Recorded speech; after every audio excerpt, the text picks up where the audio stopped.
Hey again, folks. This is the second video I was gonna make today, or not was gonna, but I am making today. I wanted to make a little addendum to my other video on a trick I used, or I actually came up with. I'm sure somebody else has done this before, but I've never seen it. When dealing with pinholes and or spot welded seams that have a pinhole in them. So what I ran into, let's use this one for example. You can see this little weld imperfection there, which is really pretty much nothing once it's filled over. And then there's a little bump here. I don't know, I'll have to check that out. So there was a tiny pinhole right here, or a little bubble. So I took my pick, which, you know, this is normal bodywork shit. You take your pick, put it on there, push in it, goes through, just like a dentist basically. And so I shoved that in as far as I can, see if it works. I probe around the outside, around it. And then I found another one about, I don't know, 3/8 of an inch away. So I knew the body was thin there or whatever. So I punched those out. And for a while I was wondering how I was gonna fix that, if I was just gonna try to spot weld over it. Because man, that's always a gamble. So the other day, when I finished this patch, the back is where the only part I had a substantial gap in, right here along this vertical weld seam that you can see. So, man, that was a bitch. And I spot welded intact. I got a couple, but it was real splotchy, and there was slots I was missing, and it blew through a couple times. So, what I ended up doing with the very small parts, with the very small ones, the holes, I took this little dude, which you can barely focus on that. But what that is like 23 thousandths MIG wire. And I would actually clip them off about this long and stick them in the holes. And sometimes I'd stick 2 or 3 in the hole. And then I'd take the welder and shoot the wire against the wire. Not the body, just hit the wire real quick. And it would melt, bam, fill the hole. And it worked pretty well.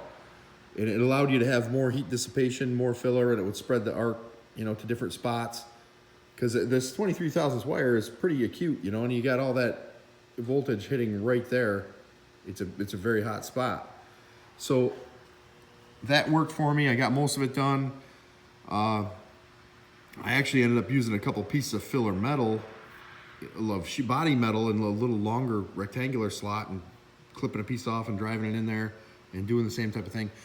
Anyway, I found I modified this technique, and like I said, maybe people have done this. I'm not a body guy, I don't know, but I came up with it for that spot right there. It looks like a fairly good depression, but it's being magnified by the camera a ton, and trust me, it's not a hole. It's actually the gap between 2 weld beads. So what I did was found these 2 pinholes. I ended up grabbing a piece of this, which is 6013 welding rod, and I found a drill bit exactly the same size, maybe a hair under, and I drilled the pinholes out. So then I clipped these off, this guy off about this long with a pair of dikes, or cut off pliers, whatever, and you put it right in the hole, right in there. I had a picture of it. I was gonna, maybe I'll try to cut it into the video, I don't know. But you put this welding rod into the hole. Where's my camera? There it is. After it's clipped off, you'll have 2 little stubs sticking out. Or, well, 1 stub per drilled out pinhole. So then you stick it out of the pinhole. What I found was stick it out about that far out of the pinhole. So you definitely have some shit behind it, but whatever. So then you shoot your MIG wire right on top of that. And it's gonna be about double the length of time you'd shoot a normal spot weld on sheet to sheet. Because you gotta let the diameter of the wire of the rod melt, right? So it'll probably be like a bzzz, about like that.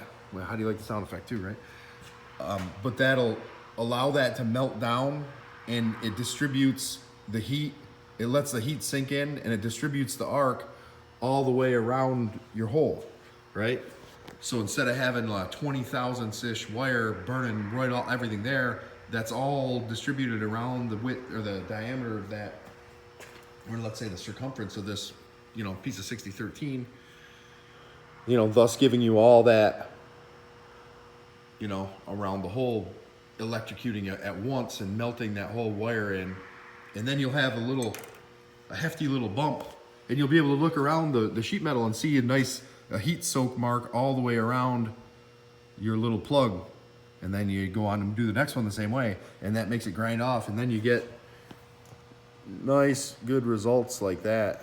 That, like I said, that's basically where there was a plug here and a plug here, and that's like the kind of the gap between them when they weld together. But I did it, 2 of them there. Then I came back to the back where I hadn't finished, and I drilled out a couple. I actually broke the drill bit off in there, which is probably just lingering around in the bottom of my little stub of a drill bit in my quarter panel.